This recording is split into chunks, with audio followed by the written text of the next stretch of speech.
Well, I think that one needs to appreciate that the word Islam is derived from the root word istislam, which means submission. Therefore, the Muslim is the one who submits entirely to the Sharia, the divine law of God. Hence, toleration is something which is, if you like, defined by Allah subhanahu wa ta'ala, God. Therefore, if something is in accordance with the Sharia, we tolerate it. If it is outside of the Sharia, we cannot tolerate it. Hence, for example, Islam will tolerate non-Muslims to live among the Muslims within the Sharia under an Islamic state. Their life, wealth, their honor, their dignity will be protected. They will get the basic needs of food, clothing and shelter. But at the end of the day, we cannot tolerate adultery, fornication, we cannot tolerate apostasy, not because this is from our own whims and desires, but this is enshrined within the Quran and the Sunnah of the Messenger Muhammad. So what should happen to an adulterer? Well, the Messenger Muhammad sallallahu alaihi wasallam said that, as narrated in the Quran, that the one who commits adultery, he will be stoned to death, and the one who commits fornication, who's not married, they will get 100 lashes, and that will be done publicly.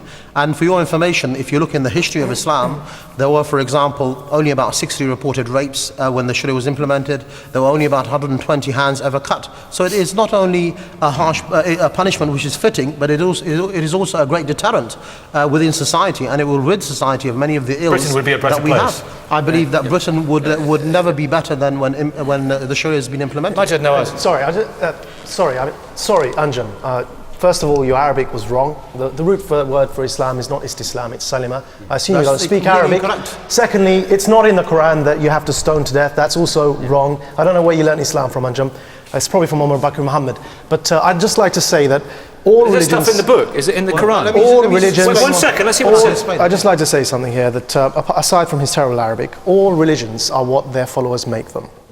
And that depends upon the vast majority of the followers of a faith, whether it's Christianity, Islam or Judaism.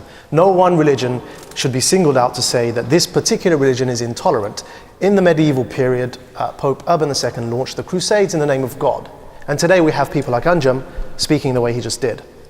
I think the difference is that the problem today happens to be that many Muslims have subscribed to something we call Islamism, whereby they believe Islam is a political ideology that must be forced upon people their preference is at the end of a sword. Is he a real Muslim? Well, can I just is he a real Muslim? Can you actually, yes, am I a Muslim? Do you consider me a Muslim? In the Quran, Allah said, He said, whatever the Prophet brought, take it. Whatever he left, leave it. So everything is enshrined within the Quran, which is explained by the Sunnah of the Prophet's sayings, actions, consent. But can I just say that, the lady there is not the only one from the Council of Ex-Muslims. Maajid Nawaz is a well-known sellout, and he's a non-Muslim, he's a Catholic. So I think that you need to have Muslims to talk about Islam. What's the punishment? What's the punishment in hell? What's the punishment in hell? You cannot ally with the American and British establishment. What's the punishment waiting for him? What's the punishment waiting for him in hell? Well, he will be in the hellfire. But the point is that he needs to retake his shahada. What would you do to me? Let's talk in a minute about apostasy. I'd rather make mistakes from Arabic than leave the deen of al-Islam like Maajid Nawaz. Now, Douglas Murray, is there a problem actually in the Holy Book, in the faith, or is the problem in some of those, like this gentleman and their interpretation of it? Well, we're very lucky that most Muslims don't think anything like Anjem Choudary, or we'd really be in trouble.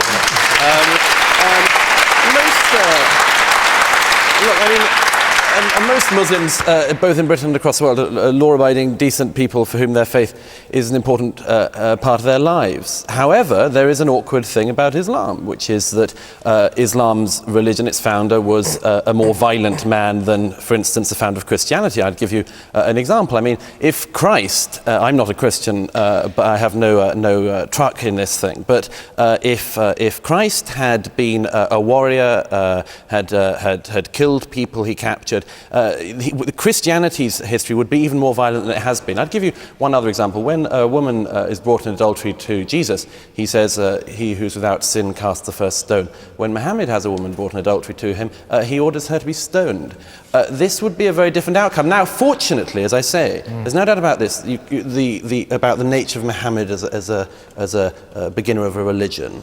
There's no doubt about that, but there is also no doubt about the fact, as I say, that most Muslims don't behave in that way. Because religion is open. Sorry, Douglas, that's untrue. It's untrue. You've deliberately picked on one example, and that is Jesus Christ, the prophet of God. Before that, there were many other prophets that Christians also believe in, such as the prophets of the Old Testament. who launched wars, who were kings, King Solomon, King David. Hold on, Douglas, I'm making a point here, which is that prophets during those times, some of them fought, some of them didn't fight, some of them it's disputed whether they fought. The point is that all religions are interpreted. We can't say here that Islam is one thing or another. But Jesus' message was very clear. He never said to stone anyone to death, Jesus, did he? I think it's disputed, even the fact that the Prophet Muhammad stoned people to death. That's not a fact. That's not a fact. But yeah, you can in a minute. Harris Rafiq. Yeah, just a couple of points. First of all, did the Prophet order people to be stoned to death? Right, okay. That case itself was where the woman insisted that she had punishment. There was one case where the woman was stoned, and that was when she came to the Prophet Muhammad, peace upon him, and said, I have committed adultery.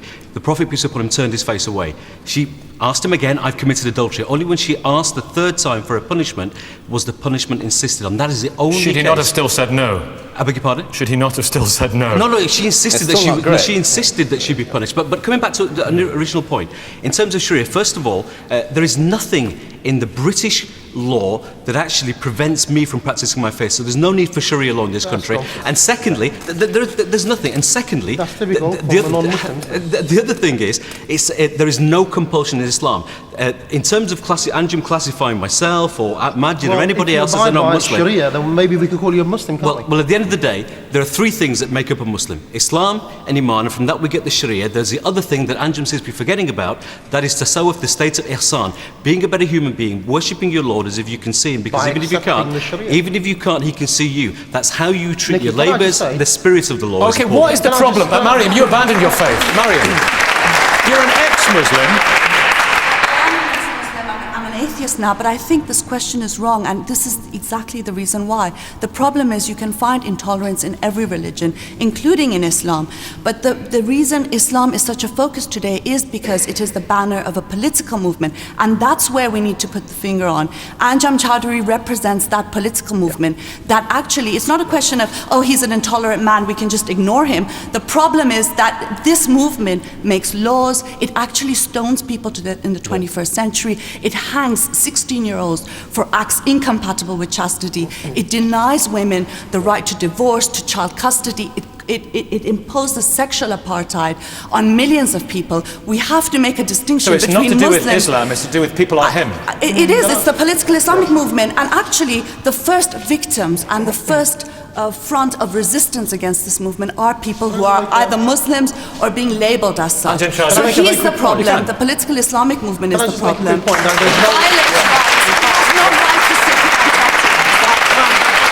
I just like to make the point that people say that you can be a gay Muslim, you can be a political Muslim, you can be a radical Muslim.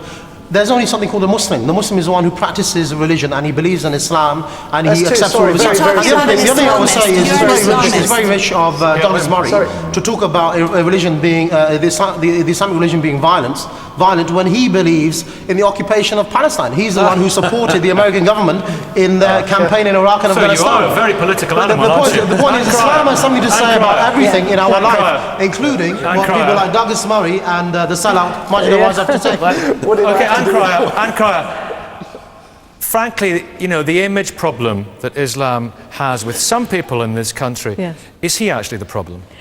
Yes, I'm afraid to say. People like him. Mr. Choudary is the problem because I have 20% of my constituents are Muslims, and of those 20%, I would say the vast majority have very similar views to myself and other friends here today.